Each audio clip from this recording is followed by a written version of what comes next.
Hi viewers, நம்ம இன்றைக்கி அரிசோனாவில் இருக்கக்கூடிய லோயர் ஆன்டிலோப் கேன்யான் பற்றி தான் பார்க்க போகிறோம்.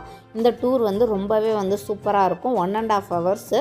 நமக்கு கூடவே ஒரு கைடு வருவாங்க. அவங்க நல்லா நிறையா எக்ஸ்பிளைன் பண்ணுவாங்க. அது எப்படி உருவாச்சுங்கிறத ஒரு ப்ராக்டிக்கலாக அங்கே உள்ள மணல் வச்சே நமக்கு செஞ்சு காமிப்பாங்க. அது ரொம்பவே சூப்பராக இருக்கும். இந்த மாதிரி டிஃப்ரெண்ட் ஷேப்ஸ் எல்லாம் அந்த தண்ணினால் உருவாகிருக்கும். ரொம்பவே பார்க்குறதுக்கு அழகாக இருக்கும். அதோட சன்லைட் அந்த பாறைகளில் படும்போது ரொம்பவே இந்த மாதிரி அழகாக அந்த ராக்ஸ் எல்லாம் நமக்கு தெரியும் பார்க்குறதுக்கு. நம்ம இடையில அங்கங்கே ஃபோட்டோஸ் எடுத்துக்கலாம். வீடியோஸ் நம்ம எடுக்க முடியாது. அதுவும் பப்ளிக்கில் அப்லோட் பண்ண முடியாது. காப்பிரைட் கிளைம் பண்ணிடுவாங்க. ஸோ அதனால் ஃபோட்டோஸ் மட்டும்தான் நம்மளால் அப்லோட் பண்ண முடியும். நீங்களும் சான்ஸ் கிடச்சா கண்டிப்பாக போய் பாருங்கள். மறக்காமல் நம்மளோட சேனலை சப்ஸ்கிரைப் பண்ணிடுங்க. இந்த வீடியோ உங்களுக்கு பிடிச்சிருந்தா லைக் பண்ணுங்கள், ஷேர் பண்ணுங்கள்.